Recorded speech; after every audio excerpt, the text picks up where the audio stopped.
श्रीमान् वेङ्कटनाथार्य कवितार्किककेसरी वेदान्ताचार्यवर्यो मे सन्निधत्तां सदा हृदि அஸ்மத்குருபரம்பராயே நமஹ.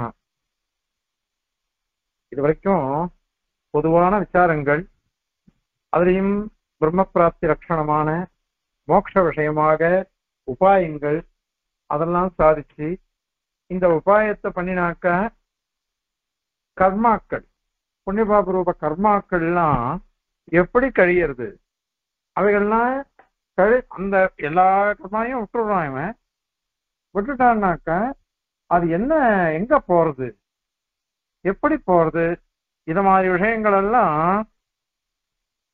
விசாரம் பண்ணி சாதிச்சு முடிச்சுட்டு, அதுலயும் நேத்தி சொன்ன ஸ்லோகத்துல சத்ருக்கள் கிட்ட துஷ்கிருதங்கள் பாபங்கள் எல்லாம் போறது, அத மாதிரி சுகிருத்துக்கள் நண்பர்களிடத்தில் நல்ல கர்மாக்கள் புண்ணிய கர்மாக்கள் போறது. அது எப்படி போகும், ஒருத்தனுடைய பாபம் இன்னொருத்தனுக்கு போய் வருமா அப்படின்லாம் கேட்டு, அது தவறு, அவன் நம்ம கிட்ட விரோதத்தை காமிச்சான், அந்த விரோதத்துக்கு பலனாக பெருமாள் இந்த மாதிரி கொடுக்கிறார். அந்த விரோதத்துக்கு பலனாக நாம பண்ண புண்ணிய கர்மா, அத பாப கர்மா, அதனுடைய பலனை கொடுக்கிறார். அத மாதிரி துல்லியமான கர்ம பலன் அதை கொடுக்கிறார் அப்படின்லாம் சாதிச்சு முடிச்சுட்டார். அதன் பேர்ல இப்போ கதி பிரகாரம் சாதிக்கிறார். கதி பிரகாரம் புண்ணிய பாபங்கள்லாம் கழிஞ்சுடுச்சு, அவைகள்லாம் போயிடுச்சுனாக்க இவனுக்கு அடுத்தது என்னது அப்படின்னாக்க இங்கேருந்து கிளம்புறது தானே.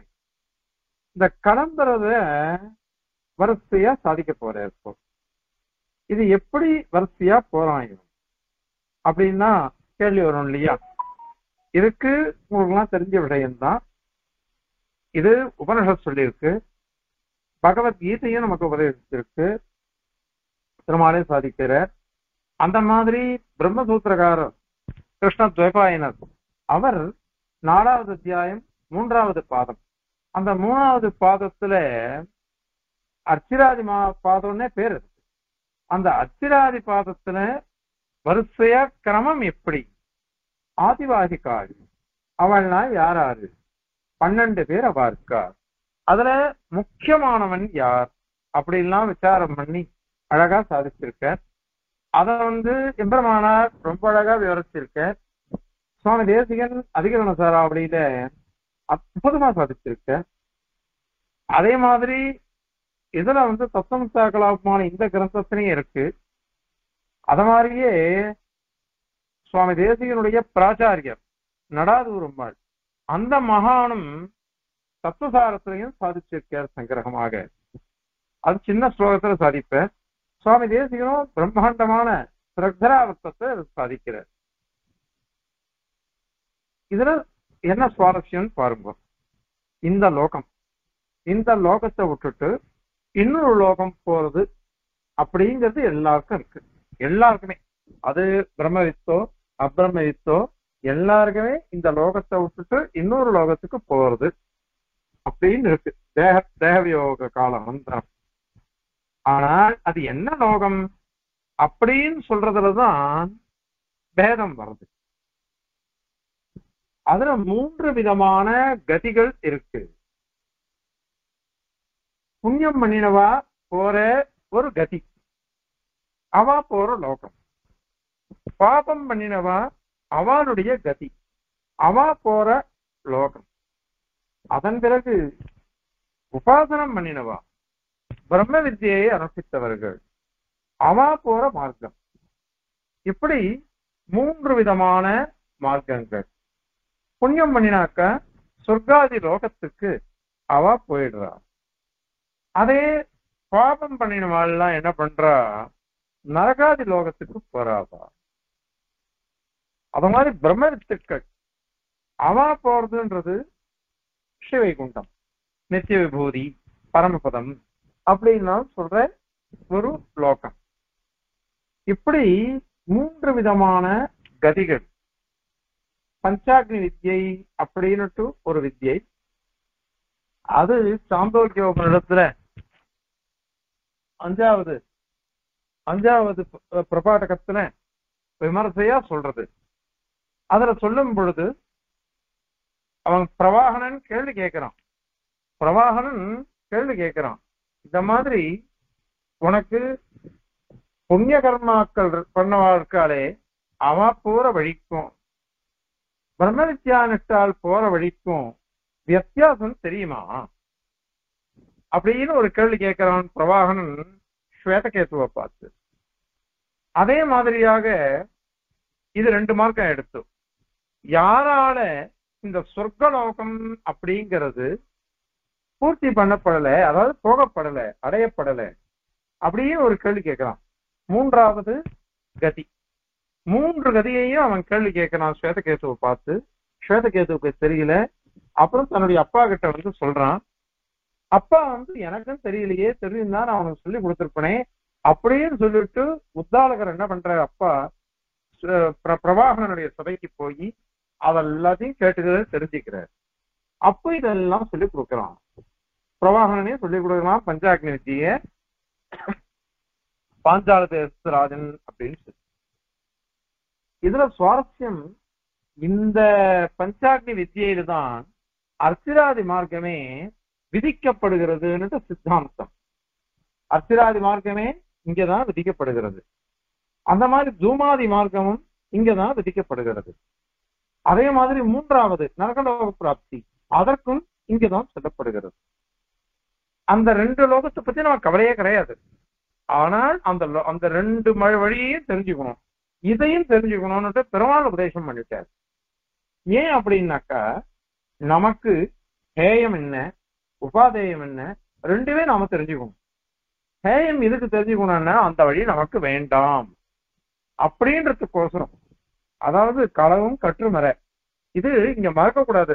இத அந்த உபதேசத்தை வாங்கிட்டு இத அனுசந்தானம் பண்ணணும். பிரம்ம வித்யானிஷ்டன் நம்முடைய மார்க்கம் அர்ச்சிராதி மார்க்கம், நம்ம போகக்கூடாத மார்க்கம் தூமாதி மார்க்கம், நரகாதி மார்க்கம் அப்படின்னு நாம வந்து தெரிஞ்சுக்கணும்.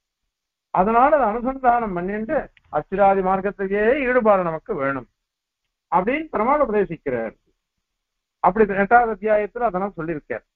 அதனால இந்த மாதிரி 3 மார்க்கங்கள் பஞ்சாக்னி வித்தியில ஸ்பஷ்டமா விதிக்கப்பட்டிருக்கு.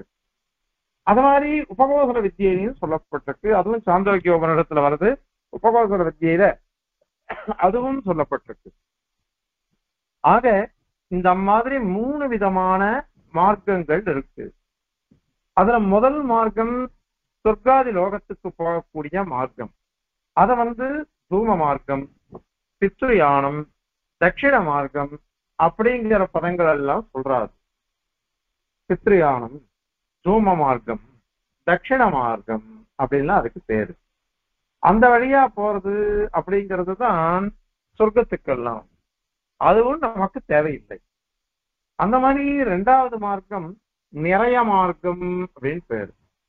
ஏதேவை நிறையா ஸ்தானஸ்ய பரமாத்மனா அப்படின்னு தேசிகன் உதாரிக்கிறார்.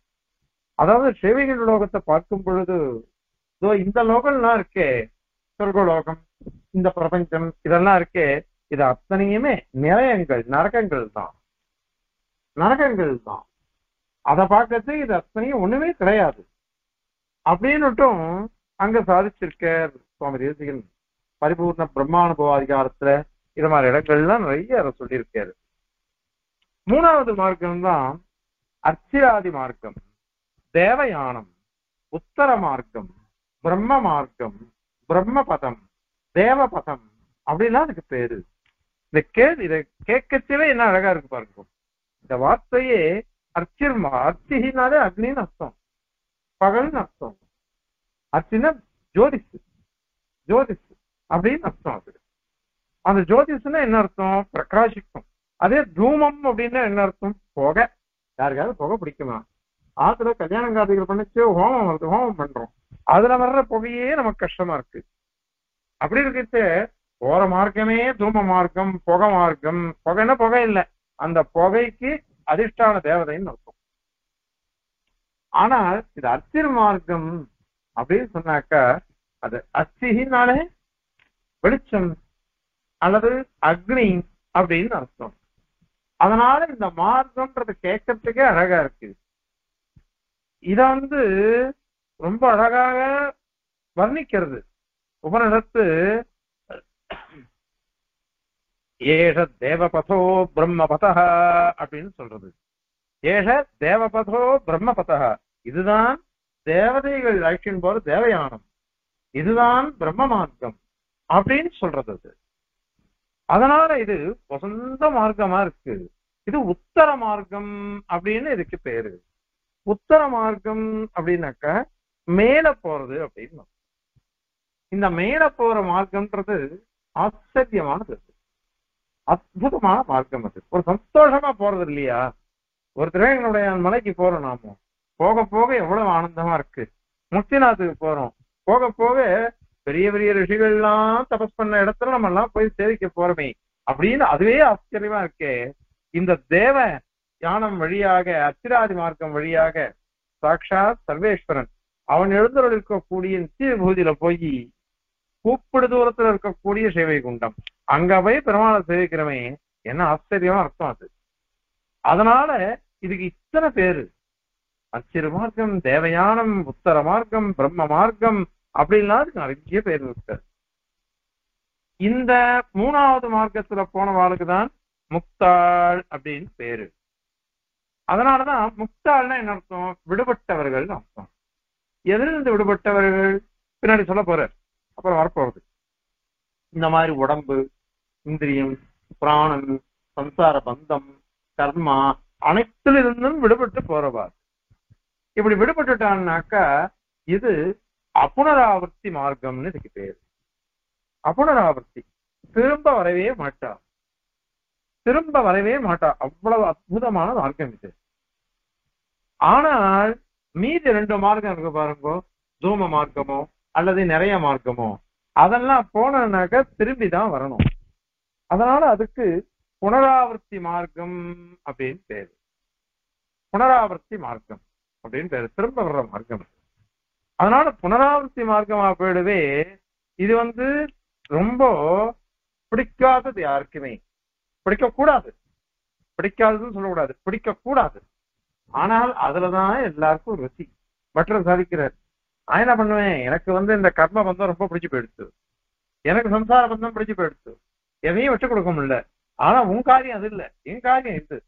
பகவான் ரக்கடான பார்த்து சொல்றாரு, உன் காரியம் என்ன தெரியும் முடியோ, அதுல என்னை வீட்டு எடுத்துன்னு போன, நீ ஆக்ஷன் போன, அதுதான் உன் காரியம். அதனால இதுதான் உகந்த மார்க்கம். அதனால இது இந்த உடம்பிலிருந்து கிளம்புதல், கிளம்புறதுக்கு இது மார்க்கம், கிளம்பி போற மார்க்கம். கிளம்புறதுன்னா உத்கிராந்தின்னு அர்த்தம். இது 4வது அத்தியாயம் 4 பாதங்கள். முதல் பாதத்துல ஆவர்த்தி பாதம்னே பேர் இருக்கு. அதுல பிரம்ம வித்தியினுடைய பலனை சொல்றதுக்கு வந்தது. 2வது பாதத்துக்கு உத்கிராந்தி பாதம்னு பேரு.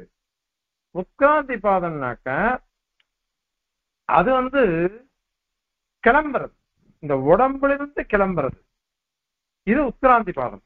இந்த உடம்பிலிருந்து கிளம்புறதுங்கிறது பிரம்மவித்தோ அல்லது அப்பிரம்மவித்தோ எல்லாருக்கும் சமானம். எல்லாரும் தான் மரணத்தை அடைகிறா, எல்லாரும் தான் இந்த உடம்பை விட்டு போறா. அதனால இது உத்கிராந்திங்கிறது 2 பேருக்கும் சமானம் தான். ஆனால் கதியில தான் மாறுபாடு. கதி அப்படின்னா இங்கிருந்து உடம்புல இருந்து கிளம்பினா அதுக்கப்புறம் எந்த வழியா போறான் அப்படின்னு சொல்றதுலதான் வேறுபாடு வரும். அந்த வேறுபாடு வர்றதுனால இந்த உத்கிராந்தி சமமாக இருந்தாலும் கதி மாத்திரம் ஒவ்வொருத்தருக்கும் ஒவ்வொரு விதமா இருக்கும். அவ புண்ணிய பலன், அதுக்கு இந்த மார்க்கம், அது சொர்க்கத்துக்கு எல்லாம் போகக்கூடிய தூம மார்க்கம் சொன்னோம். அந்த மாதிரி மோட்சம் போகணும்னாக்கா அத்திராதி மார்க்கத்துல போகணும். அது இத உபனிஷத் சொல்றது. அத ஏ இமே கிராமே இஷ்ட பூர்த்தே சப்தமித்யுபாசதே தே தூமம் அபிசம்பவந்தி தூமாத் ராத்திரிம் ராத்திரேः அபரபக்ஷம் அபரபக்ஷாத்யான் ஷட் தட்சிணா ஏதி மாசான் மாசேभ्यः பித்ருலோகம் பித்ருலோகாத் ஆகாசம் ஆகாஷாத் சந்திரமசம் இத்தியாதினா உக்தா அப்படிங்கிறான். இது சாந்தோக்கிய உபநிஷத்துல பஞ்சாக்னி வித்தியில சொல்றது. எவர்கள் தன்னுடைய கிராமத்துல இருந்துட்டு இஷ்டாதிகள்னா யாகாதிகள், அந்த மாதிரி இஷ்டா பூர்த்தம் அப்படின்னாக்கா அந்த குளம் ஏரி இதெல்லாம் வெட்டுறது, தத்தம் அப்படின்னா தானம், இத மாதிரி யாரு பண்றாளோ அவள்லாம் புண்ணிய கர்மாக்களை அனுஷ்டிச்சவா. அவ தே தூமம் பரிசம்பவந்தி. தூம மார்க்கத்துல போறாப்பா. முதல்ல தூமம் புகை தேவதை, அதுக்கப்புறம் ராத்திரி தேவதை, ராத்திரி முடிஞ்ச உடனே அபரபக்ஷம்னா கிருஷ்ணபக்ஷம்னு. அந்த கிருஷ்ணபக்ஷத்துக்கு அப்புறம் தட்சிணாயன மாசங்கள். அந்த தட்சிணாயன மாசத்திலிருந்து பித்ருலோகத்துக்கு போறான். பித்ருலோக தேவதையில முடிஞ்ச உடனே ஆகாச தேவதை, ஆகாசத்து சந்திரன் அப்படின்னுட்டு அது வரிசையா சொல்லிட்டு போகுது. ஆனால் தேவையான மார்க்கத்தை சொல்லச்சு தது ஏ இத்தம் விதுஹு ஏதே மே அரண்யே ஸ்ரத்தா தபயுத்யுபாசதே தே அச்சிஷமேவ அபிசம்பவந்தி. அங்க ரெண்டு வித்தியை சொல்றது. தது ஏ இத்தம் விதுஹு, எவர்கள் இவ்வாறு அறிகிறார்களோன்னு பஞ்சாக்னி வித்யா நிஷ்டன. அதன் பிறகு ஸ்ரத்தா சத்தியமித்யுபாசதே தபயித்யுபாசதே அப்படின்னு சொல்லி சாதாரண பிரம்ம வித்யானிஷ்டன். பஞ்சாக்னி வித்யானிஷ்டன் அதாவது வித்தியினுடைய சுரூபம் மாறுறது.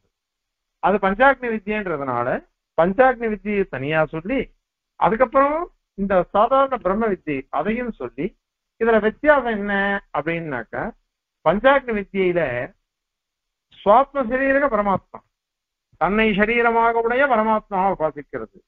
அதாவது பரமாத்மாவை ஷரீரியாக உடைய ஆத்மாவை உபாசிக்கிறது. இந்த மாதிரி உபாசிக்கிறதுக்கு பஞ்சாக்னி வித்தியைன்னு பேரு.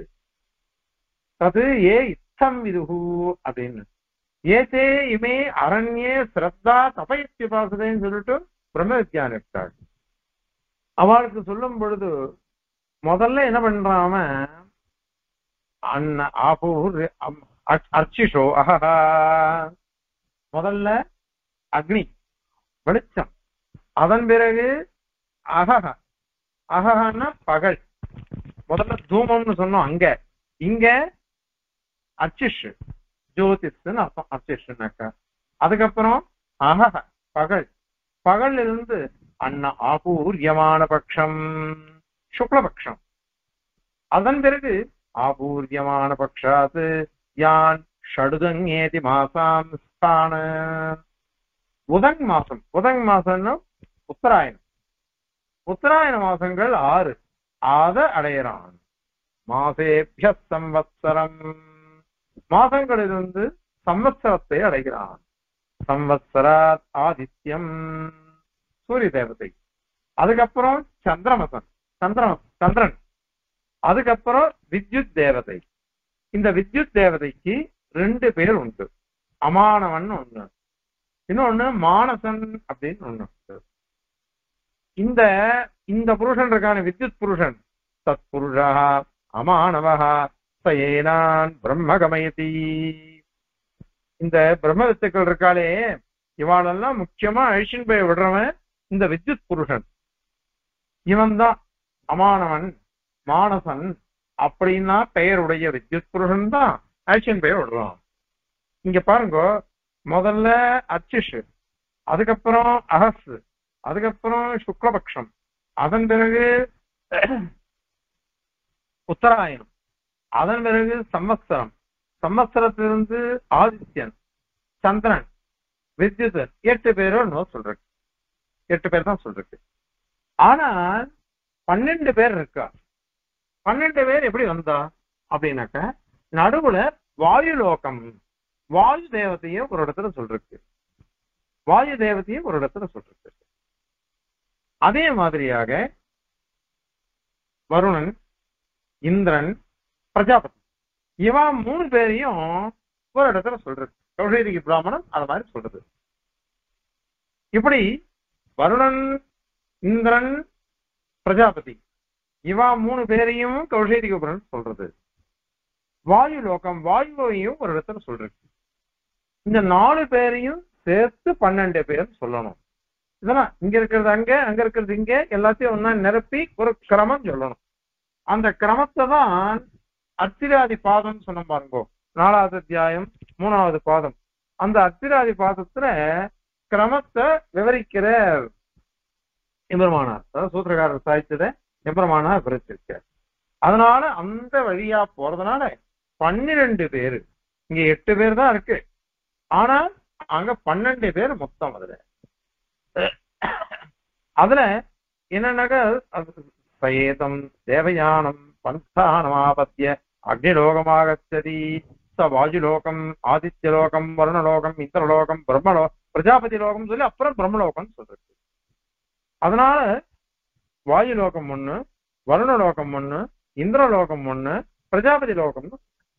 இப்படி 8 பேர் முதல் வாக்கியத்துல சொல்லிட்டோம். பஞ்சாக்னி வித்தியில உபகோசர வித்தியில சொன்னது சொல்லியாச்சு. மீதி 4 பேரு கௌஷேதிக பிராமணத்துல இருக்கு. அதனால இவாள்லாம் எப்படி கொண்டு போய் விடுறது அப்படின்னு சொன்னாக்க அதுக்கு கிரமம் பண்ணி இருக்கிறது. அதாவது சூரியனுக்கு முன்னாடி வாயுவை சேர்த்து விட்டுணும், சூரியனுக்கு முன்னாடி வாயுவை சேர்த்து விட்டுணும். அப்படி சொன்னோன்னா என்ன அர்த்தம்? அது இப்போ வரிசையா சொன்ன மாதிரி அது அச்சிஷ், அகஸ், சுக்லபக்ஷம், அதுக்கப்புறம் 6 மாசங்கள், அதுக்கப்புறம் வருஷம் சம்வத்சரம், அதன் பிறகு வாயு, அப்புறம் ஆதித்யன், அதுக்கப்புறம் சந்திரன். 8 பேர் ஆச்சு. வித்யுத் புருஷன் மொத்தம். ஆனா இந்த வருணன், இந்திரன், பிரம்மா, பிரஜாபதி இவா 3 பேரையும் எப்படி சேர்க்கறதுன்னாக்க சயேனான் பிரம்ம கமயத்தின்னுட்டு வித்யுத் புருஷன் தான் அழிஷன் போய் விடுறான்னு சொல்றது. அதனால இவா 3 பேரையும் வித்யுத் புருஷனுக்கு முன்னாடி போட்டுருங்க. முன்னாடி போட்டோம்னாக்க இப்ப ஒரு கிரமம் வந்துட்டு இப்போ ஆதித்யன், அதுக்கப்புறம் வருணன், அதுக்கப்புறம் இந்திரன், கடைசியில பிரஜாபதி, அந்தியமன் வித்யுத் புருஷன். அல்லது இந்த வருணனுக்கு முன்னாடி வித்யுத் புருஷன் வந்துருவான். ஏன்னா ஜலம், மின்னல், ஜலத்துக்கும் மின்னலுக்கும் சம்பந்தம் இருக்கு இல்லையா? அதனால வந்துட்டான்னாக்க வித்யுத் புருஷனுக்கு அப்புறம் வருணன், இந்திரன், பிரஜாபதி. சரி, இப்ப யார் கொண்டு போய் விடுறான் அப்படின்னு கேட்டாக்க இந்த மின்னல் புருஷன் இருக்கானே, அமானவன், மானசன், வித்யுத் புருஷன், மின்னல் புருஷன், அவன் தான் கொண்டு போய் விடுறான். ஏன்னா அது ஸ்பஷ்டமா சொல்லிடுச்சு, சயனான் பிரம்மகமயத்தின்னு. அதனால என்ன அர்த்தம் பண்ணிக்கணும் அப்படின்னு சொன்னாக்கா இங்க வித்யுத் புருஷன் தான் கொண்டு போய் விடுறான், பிரதானமானவன் அவன். மீதி 3 பேர் என்ன பண்ணணும்னாக்கா இந்த வித்யுத் புருஷனுக்கு உபகாரம் பண்றவா, உதவி பண்றவா, ஐஷன் போய் விடுறதுக்கு உதவி பண்றவான்னு அர்த்தம். அப்படி வச்சுட்டு விடணும். சரி, அதை முதல்ல போடலாமே அப்படின்னாக்கா ஒரு மீமாம்சக நியாயம் ஒண்ணு உண்டு. ஆகந்திரூணாம் அந்தே நிவாசக அந்தே நிவேசகான்னு. கடைசியில யார் வராளோ அவ கடைசியில அவளை சேர்த்து விட்டுணும். ஏன்னா நமக்கு வருஷ பிரகாரம் தானே, முதல்ல எது படிக்கப்பட்டிருக்கோ அதான் எடுத்துக்கணும். கடைசியில வந்ததை கடைசியில தான் சேர்த்து விடணும். அந்த 3 பேரை கடைசியில சேர்த்து விட்டுருங்கோ அப்படின்னு மீமாம்சகால் பொதுவா சொல்லிருக்கா.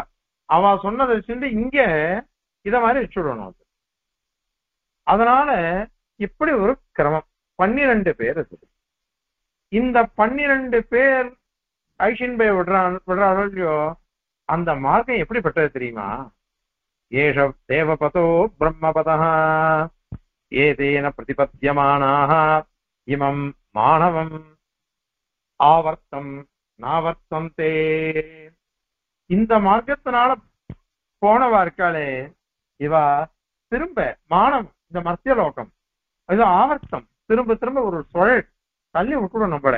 அத நாவர்த்தந்தே, அதுக்கு வரவே மாட்டாவா. எம்பெருமானையே அடைஞ்சிட்டு வாழ்க்கை அவன் ஏன் வரப்போறாவா? இப்படி இருக்கிறதுனால இது வசந்த ஒரு லோகம். அந்த வசந்த லோகத்துக்கு வசந்த அத்திராதி மார்க்கம், அந்த அத்திராதி மார்க்கம் மிகவும் உயர்ந்தது. அந்த வழியா இவ போறதுனால இவ என்னைக்குமே ஆனந்தமா அனுபவிப்பா. இவெல்லாம் எப்படிப்பட்டவா இவெல்லாம் அப்படின்னா பெருமாளால நியமிக்கப்பட்டவா. பெருமாளால நியமிக்கப்பட்டவா. பெருமாளால நியமிக்கப்பட்டதுனால அவ என்ன பண்ணுவான்னாக்க நம்ம பேர்ல ரொம்ப கௌரவமா இருப்பாள். ரொம்ப கௌரவமா இருப்பாள். முக்கூரேஷங்கர் சாதிப்ப எழுதினார். அந்த இதுல வரும் ஆழிமலை கண்ணா ஒன்று நீ கைகரவேல் ஆழியல் முக்கு முகர்ந்து கொடாத்தேரின் கொள்ளியோ. ஆழிமலை கண்ணா அப்படின்னு மேகங்களுக்கு நிர்வாகனே அப்படின்னு அர்த்தம். ஒரு ஸ்ரீ வைஷ்ணவன் அவன் வந்தான்னாக்க இதர தேவதைகள்லாம் எப்படி என்ன பண்ணும் அப்படின்னா ஸ்ரீ வைஷ்ணவனை சேவிச்சுட்டு அவன் என்ன நியமிக்கிறானோ அதை ஒன்றி பண்ணுவாளாம் இதர தேவதைகள். மீதி மனுஷாலெல்லாம் அவ நியமனம் பண்ணிட்டு இருப்பாளாம்.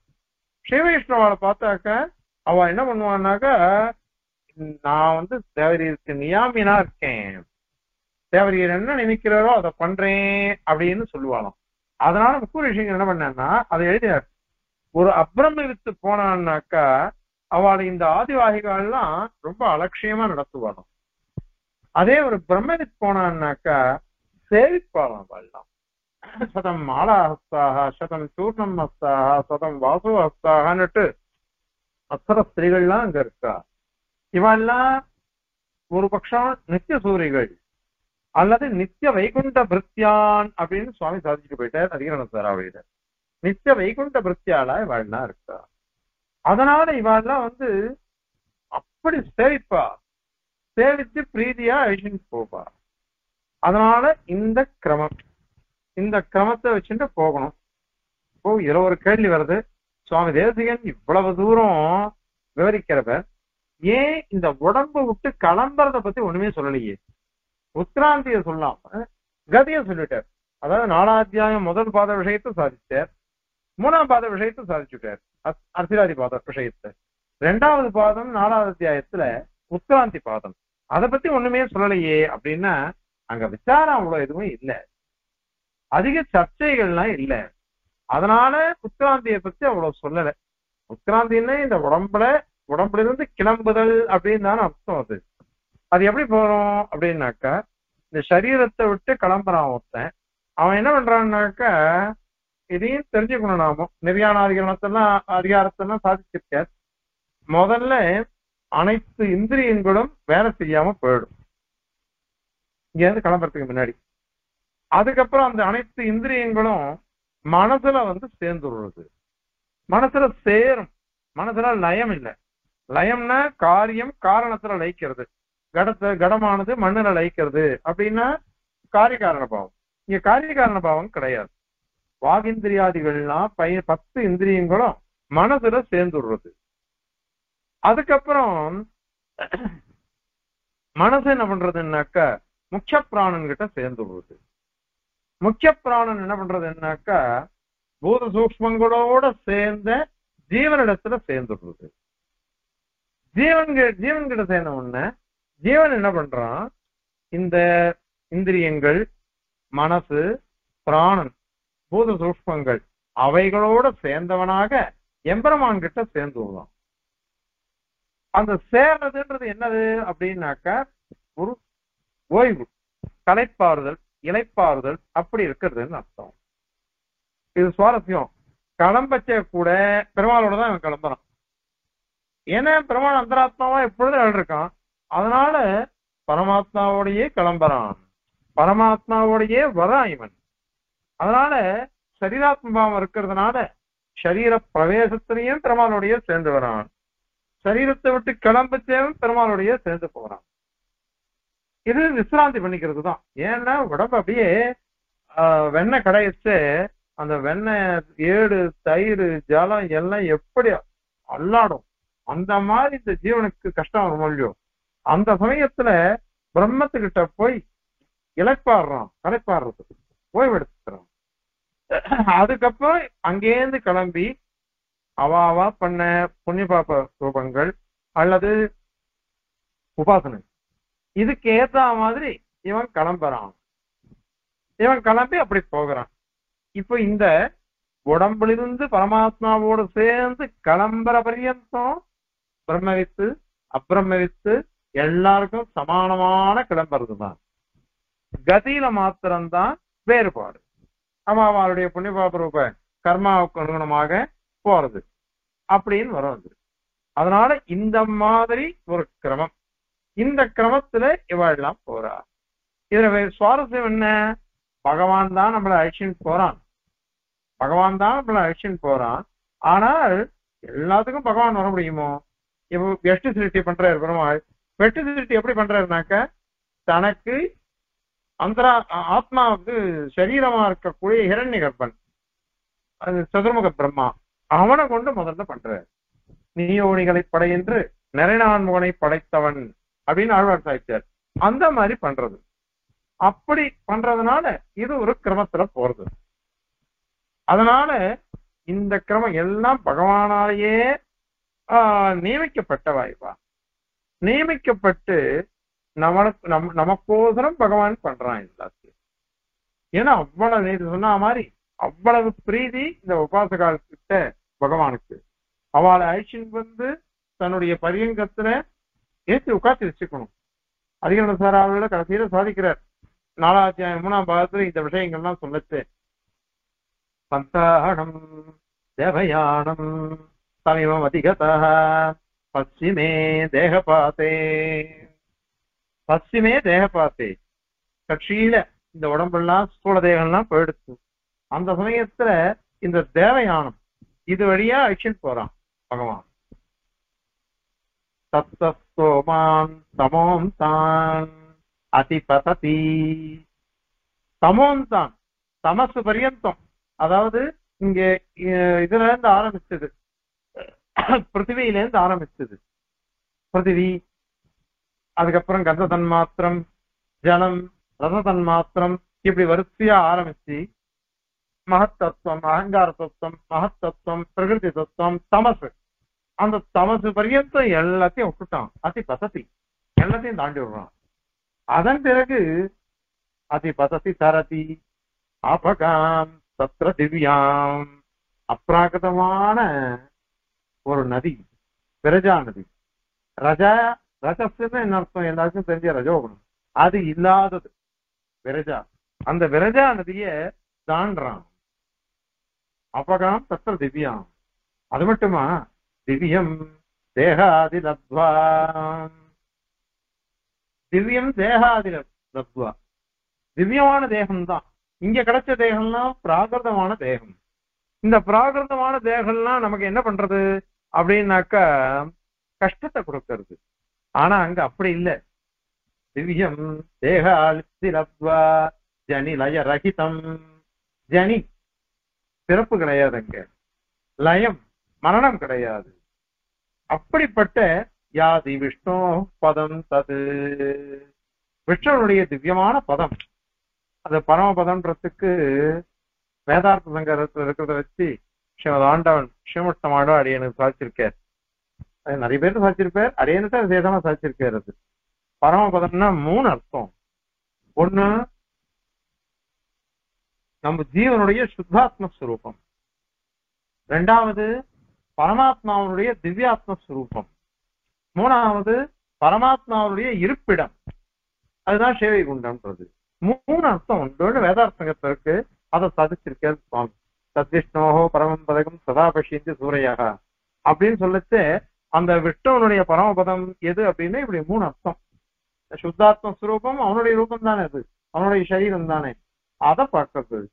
அது மாதிரி பரமாத்மாவுடைய திவ்யாத்ம ஸ்வரூபம், பரமாத்மா எழுந்தல் இருக்கக்கூடிய அற்புதமான அப்ராகிருதமான இது நிச்சய விபூதி. இந்த 3மே சொல்லப்படுறது அது.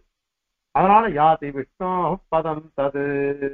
அது மட்டுமா, பரியங்காரோகணாம் தாம், பெருமானுடைய பரியங்கத்திலேயே உட்கார் போறமேனாவும் எப்பேரோட பாக்கியம் கிடைக்கிறது. அது எப்படி அனுகிரகிக்கிறான்? பரியங்கத்துல போய் அவன் மடியில உட்கார்ந்துட்டு அவன் கேட்க போறான், ஓசி அகமஸ்மின் சத்தியமஸ்மின் அப்படின்னா அங்க வாக்கியம் இருக்கு கௌடதிகம் இடத்துல. பரியங்க வித்தியன்னு பேரதுக்கு அவ்வளவு அழகா இருக்கு. பரியங்காரோகணாம் தாம் பஜதி பகுமதி, ஆச்சரியமான பகுமானத்தை அடைகிறானாம். என்ன பகுமானம் தெரியுமா? பிரம்ம சம்வாதன்யா. பெருமாள் கிட்ட போய் பேச போறான் இவன் நித்திய விபூதியில. இவனும் அப்ராகிருதனா மாறி அப்ராகிருதமாவே இருக்கக்கூடிய எம்பெருமான்கிட்ட போய் ஆனந்தமா பேச போறான் இவன். இத பெருமாளுடைய அனுகிரகத்தினால எல்லாம் வருது அப்படின்னு பந்தானம் தேவயானம் தமிமம் அதிகத பஸ்திமே தேகபாதே தத்தோமான் தமோந்தான் அதிபததி தரத்யாபகாம் தத்ர திவ்யாம் திவ்யம் தேகாதிலத்வா ஜனிலயரகிதம் யாதி விஷ்ணோ பதம் தது பர்யங்க ஆரோகணாந்தாம் பஜதி பகுமதிம் பிரம்ம சம்வாதன்யாம் அப்படின்னு சாதிக்கிறார். அப்படின்னு ஏற்கனவே சொல்றப்பனோ தெரியாது. ஆனா இந்த ஸ்லோகத்தை சொல்லாம எதுவுமே வராது. அவ்வளவு ஆச்சரியமான இந்த ஸ்லோகம் இது.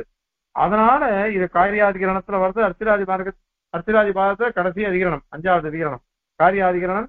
அதுல 5வது ஸ்லோகம் இந்த ஸ்லோகம். அதனால அந்த கிராமமா போகணும் அப்படின்னு சாதிச்சிருக்கிறது. இதெல்லாம் வச்சு இந்த பிரசம்சா கலாபத்துல இந்த அர்ச்சிராதி மார்க்கத்தை நமக்கு உபதேசிக்கிறதுக்கோசரம் இந்த ஸ்லோகத்தை அனுகிரகிக்கிறார் சுவாமி. அத இந்த ஸ்லோகத்தை சேவித்து அதனுடைய தாத்பரியத்தை சேவிக்கலாம். அர்ச்சிர்கஸ்ரோத பக்ஷஹ சித உதகயனம் மத்ஸ்வரோ மாதரிஷ்வா மார்த்தண்டஹ தாரகேஷஹ தடிதபி வருண அமர்த்யநாத பிரஜேஷைஹ ஆதிஷ்டோ விஸ்வநேத்ர ஸ்வயம் அதிவஹனே தேவயானாத்வகானாம் யப்ரோக்தஹ அமானவாக்யஹ ததடித் அதிபதி விஸ்ருதோ மானசோபி அப்படின்னு பார்க்கிறார். இங்க மோட்ச பிரகாரம் எப்படி அர்ச்சிஹி. அர்ச்சிஹின்னு என்ன அர்த்தம்னா சூரியனுடைய ரஷ்மி அப்படின்னு சூரிய கிரணம். அது அந்த சூரிய கிரணம் அந்த தேவதைன்னு அர்த்தம். சூரிய கிரணத்துக்கு அதிஷ்டாத்திர தேவதை ஒண்ணு. அதுதான் முதல் ஆதிவாகிக தேவதை. இந்த ஆதிவாகிகளை இவெல்லாம் யார் அர்ச்சிராதிகள் அப்படின்னு கேள்வி கேட்டு இவெல்லாம் கால விசேஷமா அல்லது அடையாள விசேஷமா அல்லது ஆதிவாகிகால் ஒரு தேவதா விசேஷமான்னு கேள்வி கேட்டு விசாரம் பண்றார். அர்ச்சிராதிநாத ஆதிவாகிகா ஸ்தல்லிங்காத் அப்படின்னு ஆதிவாகிகா அதிகரணமே பேரு. 4வது அத்தியாயம் 3ஆம் பாதம் 4வது அதிகரணம். அதுல விசாரம் பண்றார். அதனால அவள் நித்திய சூரிகள் அல்லது நித்திய வைகுண்ட பிருத்தியாள் அப்படின்னு சுவாமி சாதிக்கிறார்.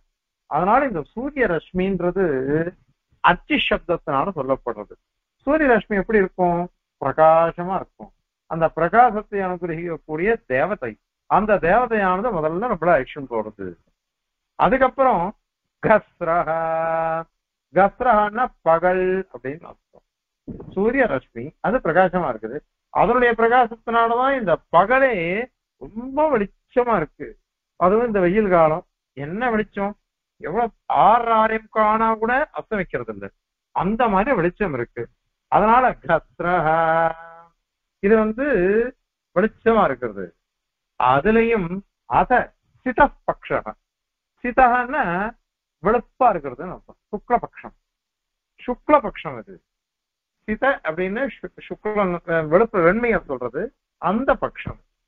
அதனால அந்த பட்சத்திலே இவன் போகணும். உதகயனம் அந்த பட்சம்னாக்க அந்த பட்ச தேவதைன்னு அர்த்தம். அந்த தேவதை ஆக்ஷன் போறான்.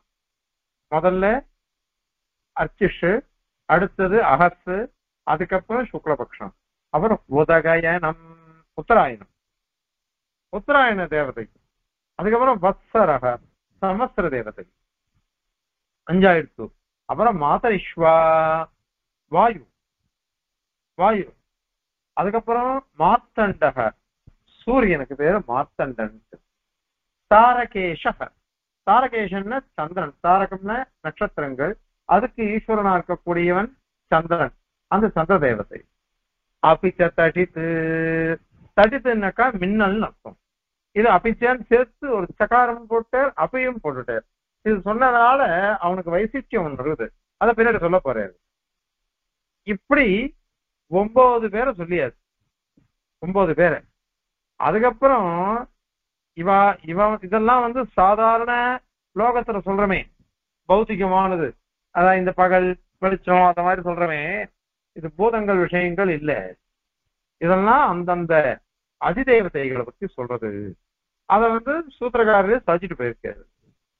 அதன் பிறகு இவாள எல்லாரையும் பிரதமா விபக்தி முதல் வேற்றுமையினால சாதிச்சுட்டார்.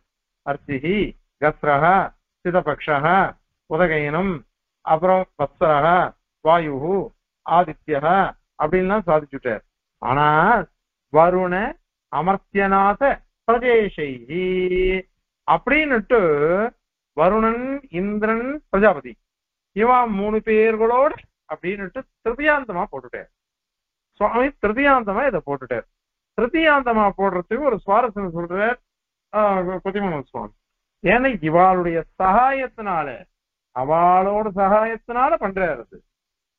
நான் இந்த பெரிய வீடை கட்டினேன், எப்படி கட்டினேன், அவனை கொண்டு நான் கட்டினேன், அவனுடைய சகாயத்தை கொண்டு கட்டினேன் அப்படின்னு சொல்ற முடியோ.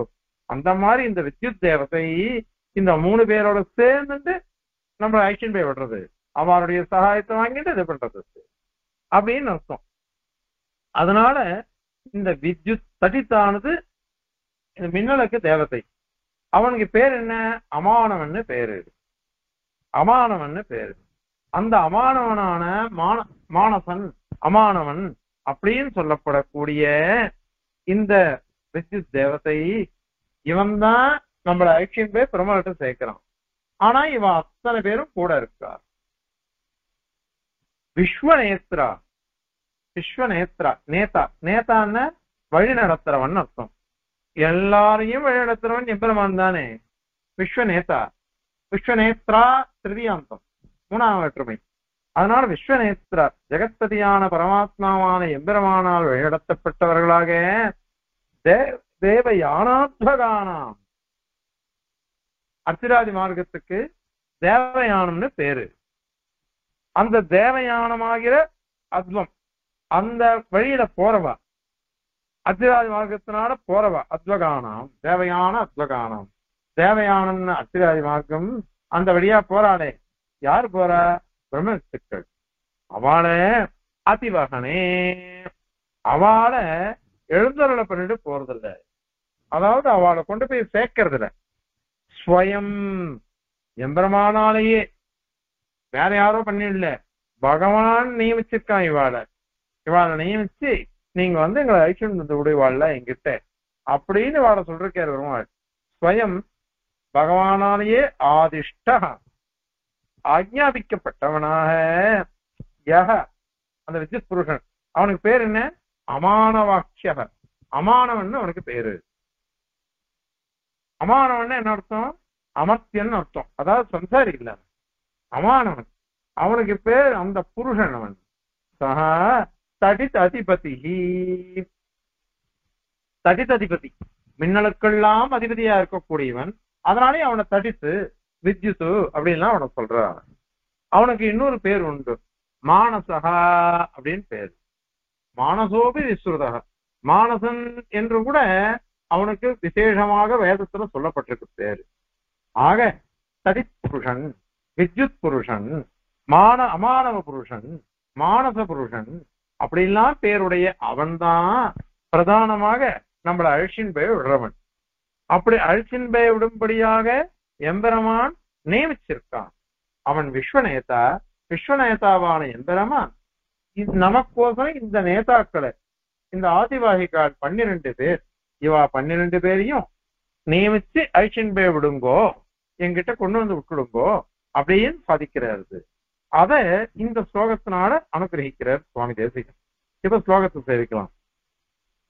அத்திர்கஸ்ரோத பக்ஷஹ சித உதகயனம் வத்சரோ மாதரிஷ்வ மார்த்தண்டஹ தாரகேஷஹ தடிதபி வருணாமத்யநாத பிரஜேஷைः ஆதிஷ்டோ விஸ்வநேத்ர ஸ்வயமதிவஹனே தேவயானாத்வகானாம் யப்ரோக்தஹ அமானவாக்யஹ சதடித் அதிபதி விஸ்ருதோ மானசோபி. कवितार्किकसिंहाय कल्याणगुणशालिने श्रीमते वेङ्कटेशाय वेदान्तगुरवे नमः। अस्मद्गुरुपरम्परायै नमः।